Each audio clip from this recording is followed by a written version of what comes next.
Je suis sur le point de vous livrer du contenu complètement gratuit sur cette chaîne et je vous assure que ce contenu sera complètement unique et différent en son genre.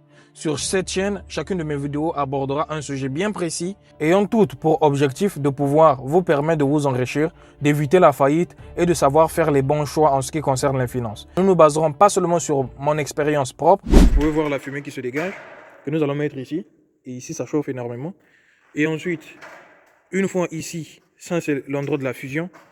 Et la fusion, à la fin ici, il y aura une pâte homogène qui va sortir ici. Donc c'est presque la même machine, sauf que là-bas c'est pour sécher, et ici c'est pour fondre. Et ensuite, on va venir placer ça ici.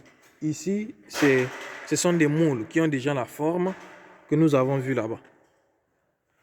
Et vous avez les écrits qui sont au-dessus. Là. Vu que tu fumes là, il faudrait maintenant aller...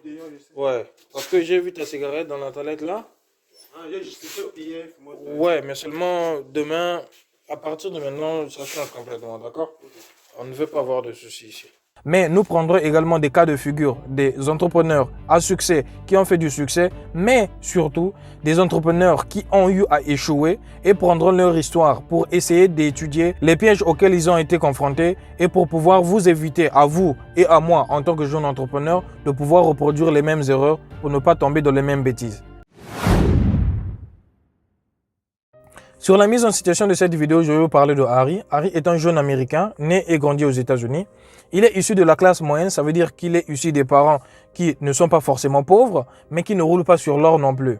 Voulant changer la situation de sa famille, Harry, après avoir terminé le lycée, décide de poursuivre ses études supérieures dans une université prestigieuse de Californie. Ses parents ne pouvant pas lui assurer ses études, Harry décide de souscrire un prêt étudiant à hauteur de 200 000 € pour pouvoir étudier afin de pouvoir rembourser dès qu'il va commencer à travailler. Et donc c'est ainsi que Harry obtient un prêt de 200 000 € qu'il est censé rembourser dès qu'il va commencer sa vie professionnelle. Sur ce qui concerne les études, tout se passe bien pour Harry. Harry termine ses études, il obtient son diplôme et malheureusement pour lui, il n'arrive pas à se trouver du travail après la fin de ses études. C'est alors qu'il est dans l'obligation de pouvoir trouver une source de revenus, donc se trouver un travail en urgence, en l'occurrence dans la restauration. 200 000 $, soit 150 000 €. C'est ce que lui ont coûté ses études. Chaque mois, la banque lui demande 2 000 $, soit 1 500 €. Problème, c'est à peu de choses près son salaire. Il ne peut pas tout payer, il ne rembourse que les intérêts. C'est impossible pour moi de rembourser ce qu'il me demande et en même temps de payer mon loyer et ma nourriture. Ma dette totale ne fait qu'augmenter. C'est effrayant. Un prêt est nécessaire seulement lorsqu'il vous permet de vous enrichir. Seulement à ce moment-là. Si le prêt que vous êtes amené à prendre ne vous permet pas de mettre un plus dans votre poche, vous devez le laisser, tout simplement.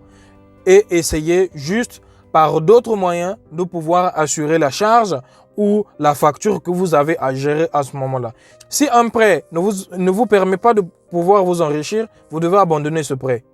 Si vous êtes amené à prendre un prêt et que ce prêt-là, d'après votre réflexion, a des chances de pouvoir faire de telle sorte que vous puissiez travailler pour la banque, ça veut dire que vous puissiez vivre toute votre vie à ne payer que les intérêts de la banque, vous devez arrêter ce prêt, il n'est pas bon pour vous. Vous devez prendre le prêt uniquement lorsqu'il s'agit d'investir dans une structure, dans un business qui vous permettra d'ajouter un plus dans votre poche. C'est-à-dire que les 200 000, par exemple, que vous prenez, qu'une année, 2 ans, 3 ans plus tard, que ça devienne par exemple 1 million, 2 millions, c'est de ça qu'il s'agit.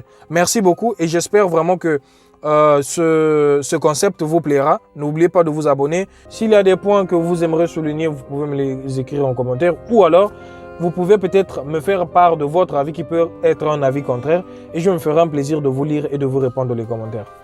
Ciao!